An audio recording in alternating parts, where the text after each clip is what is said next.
वसई किल्ल्यात बिबट्या येऊन आता 17 दिवस झालेले आहे, पण मागील 17 दिवसांपासून हा बिबट्या काही जेरबंद होत नाही। बिबट्या लवकरात लवकर जेरबंद व्हावा यासाठी स्थानिक परिसरात एक मीटिंग आयोजित करण्यात आली होती। वसईच्या प्रांत कार्यालयामध्ये ही मीटिंग ठेवण्यात आली होती। या मीटिंगमध्ये वनक्षेत्र अधिकारी आडे मॅडम देखील उपस्थित होत्या, स्थानिक मच्छीमार उपस्थित होते, तसेच रोरो फेरी सेवेचे अधिकारी उपस्थित होते, परिवहनचे काही कर्मचारी उपस्थित होते। आणि या मीटिंगमध्ये जे आहे की स्थानिकांनी आपला रोष व्यक्त केलेला आहे। 17 दिवस झाले तरी हा बिबट्या का जेरबंद होत नाही याबाबत आडे मॅडम यांना प्रश्न उपस्थित करण्यात आला। यावेळी वन विभागाने आश्वासन दिलेले आहे की आम्ही लवकरात लवकर या बिबट्याला जेरबंद करू, परंतु कधीपर्यंत जेरबंद करणार हे त्यांनी सांगितलेलं नाही। वन अधिकाऱ्यांनी जी माहिती दिली त्यानुसार काही आम्हाला अडचणी येतात, संध्याकाळी 6 नंतर रोड हा पूर्णपणे बंद केला जावा अशी मागणी केलेली आहे। त्या धर्तीवर रोरो फेरी सेवा संध्याकाळी 5 नंतर ही बंद राहणार आहे। त्यामुळे जे आहे की संध्याकाळी 6 नंतर जे आहे या परिसरात कोणालाही आतमध्ये जाता येणार आहे। त्यामुळे संध्याकाळी 7च्या आत घरात अशीच अवस्था जी आहे मच्छीमारांना आता करावी लागणार आहे।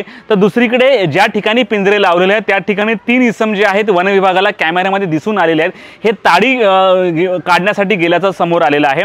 नेमके हे इतका बंदोबस्त असताना हे 3 जण आतमध्ये ताडी काढण्यासाठी कसे गेले हा देखील सवाल उपस्थित झालेला आहे। त्यामुळे वसई पोलिसांनी देखील आपली गस्त वाढवलेली आहे। स्थानिकांनी देखील आवाहन केलेले की जे कोण 3 लोक गेलेले त्यांचे फोटो काढा, त्यांचे फोटो आम्हाला द्या किंवा पोलिसांना मार्फत त्यांच्यावर कारवाई करण्यात यावी अशी देखील मागणी करण्यात आलेली आहे। वन अधिकाऱ्यांचं असं म्हणणं आहे की हा बिबट्या हा दिवसेंदिवस हा हिंसक होत चाललेला आहे। आम्ही त्याचे स्टडी करत आहोत, त्याच्या पावलांचे ठसे, त्याची मूवमेंट 24 तासाची त्याची मूवमेंट आहे, त्या मूवमेंटवर स्टडी केली जाते आणि त्यानुसार जे आहे की या ठिकाणी बंदोबस्त ठेवण्यात आलेला आहे।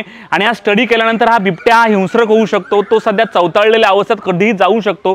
त्यामुळे हा कोणावर हल्ला करेल अशी भीती वन विभागाला आहे। त्यामुळे आम्हाला बिबट्याला देखील कोणावर हल्ला करू नाही पाहिजे आणि लोकांवर देखील वाचवायचं असल्यामुळे असे दुहेरी भूमिका जी आहे वन अधिकाऱ्यांना निभवायची आहे। तर दुसरीकडे स्थानिकांचं असं म्हणणं आहे की जर हा बिबट्या कोणावर हल्ला करत नाही, जिवंत माणसावर हल्ला करत नाही, तर हा बिबट्या पाळीव कसा प्रकार नसावा अशी मागणी जी आहे की या स्थानिकांनी केलेली आहे। हा कोणी पाळलेला आहे का या देखील याचा अभ्यास करायला हवा अशी मागणी केलेली आहे। या मीटिंगमध्ये जे आहे की मोठ्या प्रमाणावर स्थानिक नागरिक संतप्त झाले होते। लवकरात लवकर आम्हाला तुम्ही 4 ते 5 दिवसात तुम्ही हा बिबट्या जेरबंद करण्याचं आश्वासन द्या, परंतु वन विभागाकडून असं कुठल्याही प्रकारचं आश्वासन अद्यापही देण्यात आलेलं नाही। त्यामुळे पुढचे किती दिवस हा बिबट्या जेरबंद करण्यासाठी लागणार हा सवाल आता उपस्थित झालेला आहे। 17 दिवस झाले, महाराष्ट्रातील हे पहिलं उदाहरण असेल वसईचं की बिबट्या आल्यानंतर 17 दिवस उलटल्यानंतरही तो जेरबंद केला जात नाही।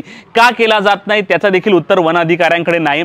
वन अधिकाऱ्यांकडे आम्ही पुरावा मागितला की खरंच बिबट्या आहे, तुम्ही पिंजरे लावून त्याचा एखादा फोटो किंवा व्हिडिओ तुम्ही आम्हाला द्या, परंतु ते देण्यासाठी वन विभाग उदासीन आहे। त्यामुळे लोकांमध्ये संभ्रम आहे की नक्की बिबट्या आहे की नाही, की हा कुठेतरी निवडणुकीच्या धर्तीवर कुठेतरी काही गोलमेल असावा असा देखील व्हॉट्सअपवर एक मेसेज व्हायरल होतोय की निवडणुकीची काही सध्या धामधूम आहे, त्यामुळे काही वस्तू रात्रीच्या अंधारात तिकडून भाईंदरला नेण्यासाठी हा कुठेतरी लोकांमध्ये भीती घालावी आणि आम्हाला रोड क्लिअर मिळावा असा व्हॉट्सअपवर मेसेज फिरतोय। त्याला अशा प्रकारे कुठलाही अधिकृत दुजोरा नाही। त्यामुळे लवकरात लवकर हा बिबट्या जेरबंद व्हावा अशी मागणी करण्यात येत आहे। याबाबत आम्ही वन अधिकाऱ्यांना ऑन कॅमेरा बोलण्याची त्यांना विनंती केली, परंतु त्यांना त्याच्या प्रकारचे आदेश नसल्याचे त्यांनी सांगतात। आम्हाला संपूर्ण प्रकार हा गोपनीय ठेवण्याचं त्यांनी सांगितलेलं आहे। परंतु स्थानिक मच्छीमारांशी आम्ही बोललो, त्यांनी नेमकं काय म्हटलं आपण ऐकूयात। मला बाईट द्यायचे, मॅडमनी सांगितलं हे कोणालाच काही बोलू नका। आजच्या मीटिंगच्या अनुषंगाने बोला। काय म्हणते तुम्ही डायरेक्टली डहाणूला जाऊन जरी बाईट घेतली तरी चालेल।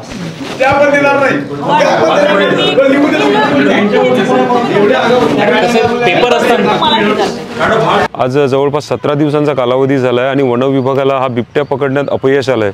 मला वाटतं संपूर्ण महाराष्ट्रातील हे पहिलंच उदाहरण आहे की एवढे दिवस वन विभागाला लागतात। आम्हाला तर वन विभागाच्या आता कार्यक्षमतेवर शंका यायला लागली। बघा की 28 मार्चला प्रथम या बिबट्याचं दर्शन झालं, त्यानंतर जवळजवळ 15 दिवस आम्ही ह्या वन खात्याला आणि प्रशासनाला आम्ही सहकार्य केलं। सहकार्य करून त्यांना सांगितलं की ठीक आहे, तुम्ही याचा कायदेशीररित्या जो काही प्रक्रिया आहे तुमची ती करा आणि बिबट्याला लवकरात लवकर जेरबंद करण्याचा प्रयत्न करा।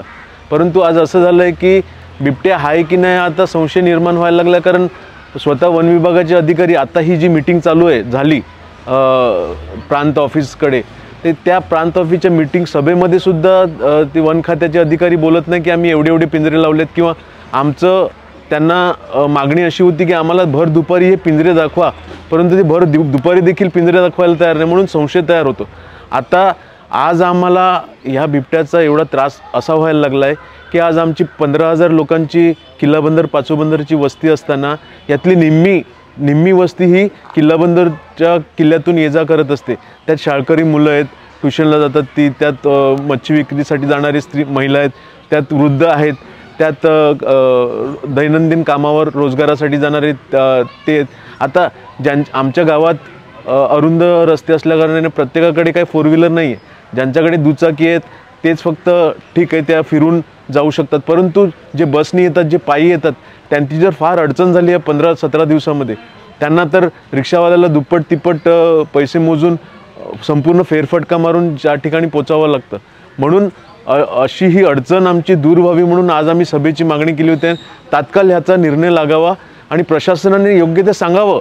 आणि माझं तर असं म्हणणं आहे की हा जर 17 दिवसात जर हल्ला करत नसेल बिबट्या तर हा पाळीव तर नाही ना, हा पण प्रश्न मी विचारला तिकडे. तर ह्याच्यावर वन विभाग पुरेसं समाधानकारक उत्तरं देत नाही हे आमच्या निदर्शनास आलेलं आहे. या संदर्भात बघा की किल्ल्याच्या परिघामध्ये तो चक्रीजिना आहे ना, आपण जे बोलतो तिकडे एक वस्ती आहे, छोटीशी झोपडपट्टी आहे. त्यानंतर किल्ल्याच्या पलीकडे पूर्वेला कस्टम क्वार्टर्स आहेत. किल्ल्यामध्ये कस्टम क्वार्टर्स आहेत आर्किओलॉजिकल डिपार्टमेंटच्या मागच्या बाजूला. मग अशांना वावर दिला जातो. त्यात ताडीवाले किल्ल्यामध्ये वास करत आहेत, कॉन्ट्रॅक्ट पद्धतीनं आहेत ते. मग त्यांना ताडीवाल्यांना 24 तास तुम्ही मोकळी दिले, मग बिबट्या काय ताडीवाला ओळखून त्यांच्यावर हल्ला नाही करणार आहे आणि फक्त नागरिकांवरच करणार आहे, किल्लाबंदर पाचोबंदरचे किंवा इतर जे रोरोनी येतात त्यांच्यावरच जर करणार. आणि शिवाय रोरोचं पण असं आहे की रोरोला पण मुभा दिली जाते 7 नंतर. मग अशा पद्धतीनं हे जे काही संभ्रम तयार झालेला आहे की काय विशिष्ट व्यक्तींवरच तो हल्ला करणार आहेत का, असा आमचा प्रश्न आहे. तुम्हाला काय वाटते यांची कारवाई बरोबर चालू आहे का? बघा, आम्ही सुरुवातीला सहकार्य केलं, परंतु आत्ता 17वा दिवस असल्या कारणाने आम्हाला आता संशय निर्माण व्हायला लागलेत की नक्की बिबट्या आहे की नाही हा आम्हाला प्रश्न पडायला लागला. अनेक लोक सांगतात की आम्ही बघितलेलं आहे, ठीक आहे, परंतु ज्या अर्थी त्याचं आचरण दिसत आहे की बिबट्या हा जंगली प्राणी आहे, तो नॉक्टर्नल म्हणजे रात्रीच्या वेळेस तो बाहेर पडतो त्याच्या अन्नासाठी. परंतु एवढ्या ह्या 17 दिवसामध्ये म्हणजे माझी तर स्वतःची शंका आहे की कोणाकडे व्हिडिओ नाही प्रत्यक्ष काढलेला आणि वन विभाग पण त्यांचे व्हिडिओ दाखवत नाही किंवा पिक्चर्स दाखवत नाही. आणि त्यानंतर त्यांनी अशा पद्धतीचा कोणावर हल्ला केलेला नाही आहे. जर असेल जंगली तर तो त्यांनी एखादा इन्सिडन्स किंवा एखादी घटना अशी घडली असती की ती हल्ल्याची घटना घडली असती. परंतु माझा तर संशय असा की जर असेल तर तो पाळीव असावा, कुणीतरी चोरी चुपके त्याला पाळा असेल आणि त्याला सुटला असेल, ही पण आमची शंका आहे.